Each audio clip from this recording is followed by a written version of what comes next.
Thank you, French. But shalom greetings to you all. Now, can any more be said about the horrific, tragic events in Orlando that have not been said? I do not think so. The senseless killing of innocents is an anathema to love, to our spirit's purpose, to our very being. God is the true judge. May the souls rest in peace. Yishaberach Avotenu Makor HaBracha Limotenu. May the source of strength who blessed the ones before us help us find the courage to make our lives a blessing. And our deepest sympathies go to our good friend Lindsay, who lost her uncle the other day. Spirit never dies. Our souls stay connected in ways and on planes we do not understand.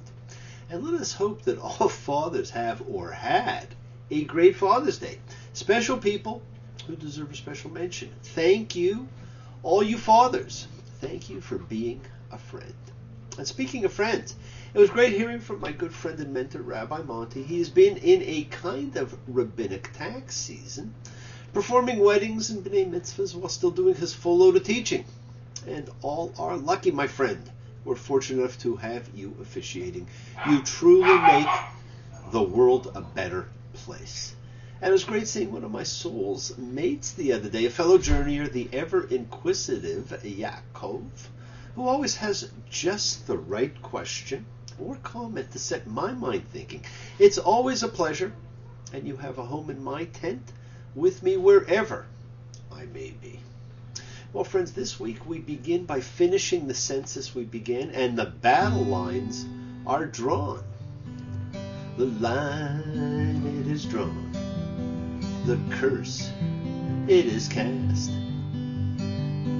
The slow one now will later be fast. The military prescription is set, now the priestly order is set, and the tribal march is in place. Now, I said last week there are two censuses. This one, with so much pomp and majesty and riches, for a group all of whom will die, was military. The second, which we will read about later, was the one that determined land holdings, and therefore was the crucial one for purposes of the Jubilee, the return to the beginning. Well, friends, this week it is Naso when you add up, but it really should have been Nazir, the oath, because that's what I'm going to want to talk more about. Now, like so many others, this is a parsha that deals with two completely unrelated yet fascinating but different things. One a law, and the other an invocation of a great story. And I want to talk a little about them both. First, Numbers 5:12. Speak to the children of Israel, and you shall say to them, any man whose wife will go astray and will make a breach of faith with him.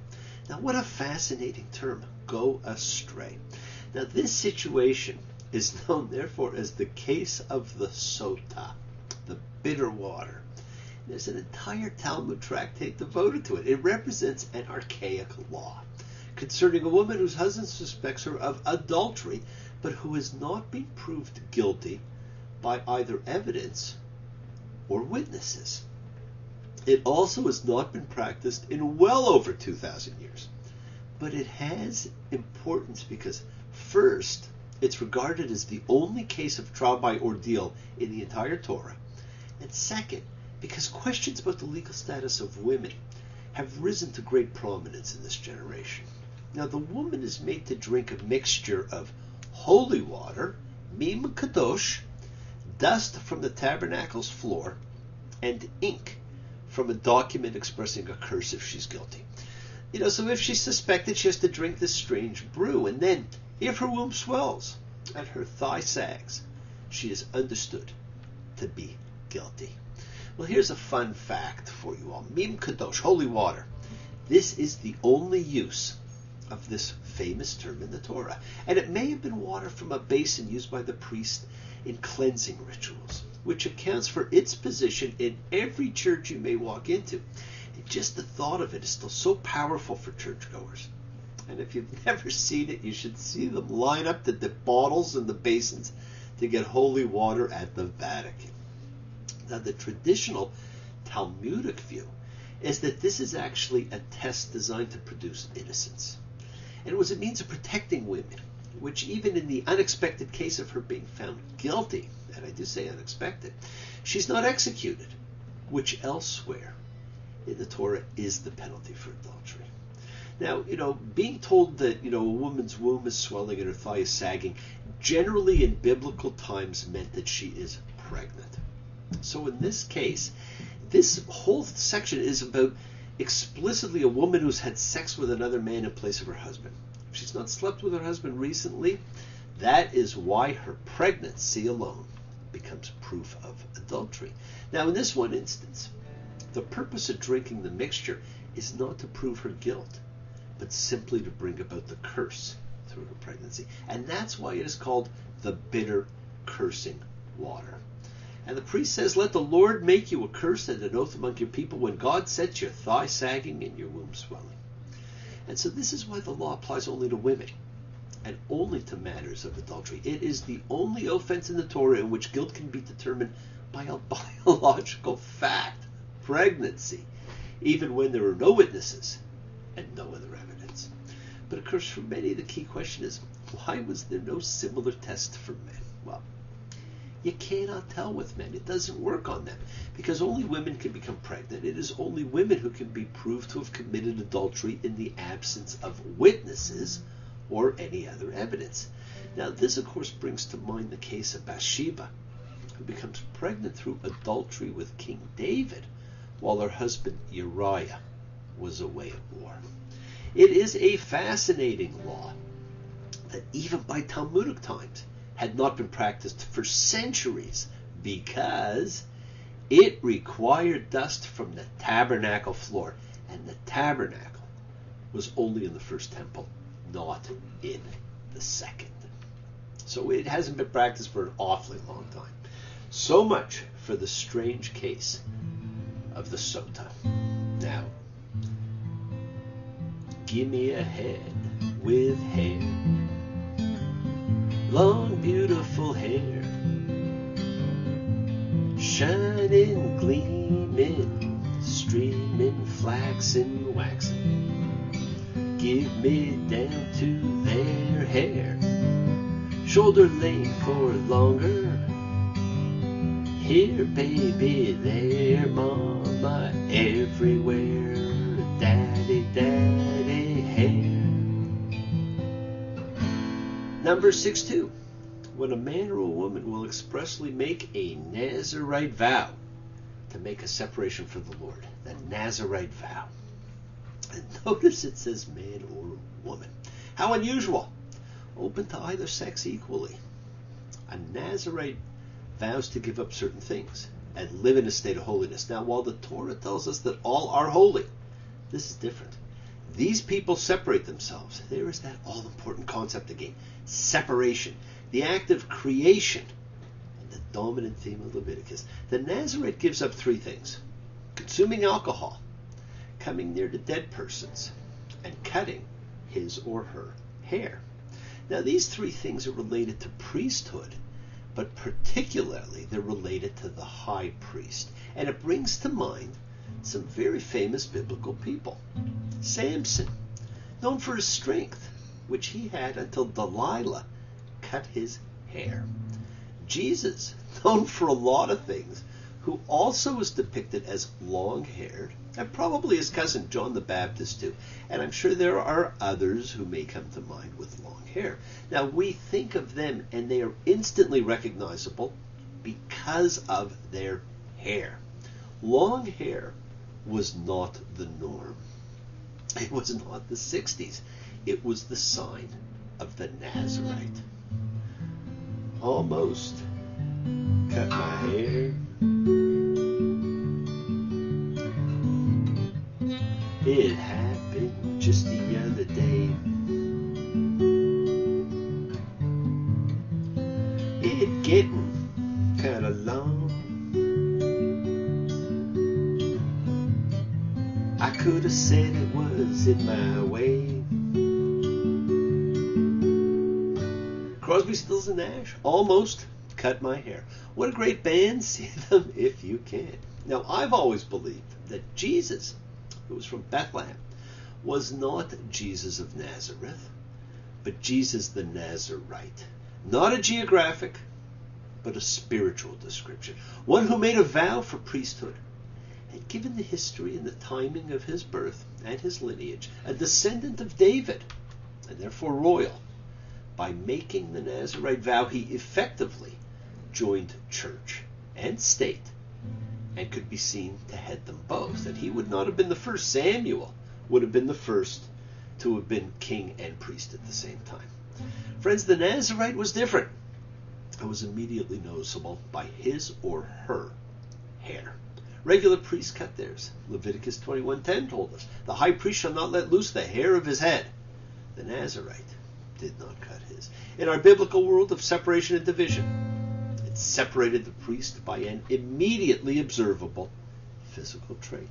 The priesthood was by birth into a family, a particular family only the men, and only one by birth had the right to be the high priest. It was not by choice as a profession. However, the Nazirite was the non-Levite mechanism for anyone who felt called to holy life. And by choosing to separate out from the pack and make a Nazirite vow, Numbers 6:8, all the days of his being a Nazirite, he is holy to the Lord. And like prophets, who can be from any tribe and can be male or female, one becomes a prophet by being called by God, while the Nazirite is the same. They are called and is not limited by sex, male or female. And that is truly an astounding thing. So please do think about that. Post-biblically, of course, rabbis replaced priests as the primary clergy of the Jewish tribe, and membership in the rabbinate is open to anyone who chooses it and proves capable of qualifying and carrying it out. Now, originally it was limited to males, but in the present generation, of course, the Reform, Conservative, and Reconstructionist movements have all included both females and males. Now, and even though I had the necessary requirements of my last year of study, although we never finished studying, do we? I made a Nazirite vow and began growing my hair again. Although I admit every couple of months I do cut it back. And we're reminded annually of the power of vows every year, right before the Day of Atonement, when we chant that special prayer, Kol Nidre, the forgiving of all vows, as the root for Nidre and Nazir are the same and is vow. And so, friends, not only do you get this fantastic section on hair and choice in the middle of a marshalling of power and prestige, but friends, before listing the final accounting of tribute, so you get that final crescendo of opulence, the priests are instructed on how to bless the people. A blessing still given all these years later, the one Mr. Spock learned while observing the High Holy Day services, found to be one of the oldest biblical texts ever discovered. A formal prayer, commanded to be said verbatim by the priests, known today as the priestly benediction, which can be found in Numbers 6:22-27, and like the Decalogue, is formulated in the second person singular, said to all, but spoken to you alone. In 3 brief lines, my friends, the priests wish each individual divine blessing, protection, favor, grace, attention, and peace. Yevarechecha Adonai v'yishmerecha, may God bless you and safeguard you. Ye'er Adonai panav elecha v'yihunecha, may God illuminate his countenance for you and be gracious to you. Yis Adonai panav elecha v'yasem lecha shalom, may God turn his face to you and establish peace for you. The world is sacred, so is everything in it. Express your gratitude. Light a candle, make a wish, celebrate your life and the lives of those you love. Share your feelings with them. Live free, be free, honor your freedom, be well, be happy, be blessed. Share and honor the light and all who live in the light and continue to shine. Continue to send everyone you know goodwill and love. Pray for peace and freedom for everyone, and end to terror and hatred. Remember, friends, we are community. We learn together, we celebrate each other, we love each other. We share this ride together, men and women equally. Let us send out love, not fear. Send out peace, harmony, good healing to all who need it. And please do learn to forgive, learn to love, open your hearts, honor the relationships of your life. Tell those you love that you love them. Take advantage of the time you have. Enjoy the journey. We take the twists and turns and the patterns that weave through the fabric of our lives in our effort to grow, to learn, to be, to love. So please do love. Send healing, goodwill, and love to all who need it. The time to celebrate your holiness is now, is always. Bless you all. Have a fantastic week, a week of love and light and peace and healing, and honor the people of your life. Happy Father's Day. Here come old Flat Top, he come, grooving up slowly. He got Juju Eyeball, he won. Holy Roller, he got hair down to his knee. Got to be a joker, he just do what he please. Do not stop your journey. Do not stop moving towards your promised land. It is in sight, my friends. Keep on dreaming, keep on being, keep sharing, keep shining, keep teaching. Keep spreading your holiness. The destination's just over the horizon, and it is yours.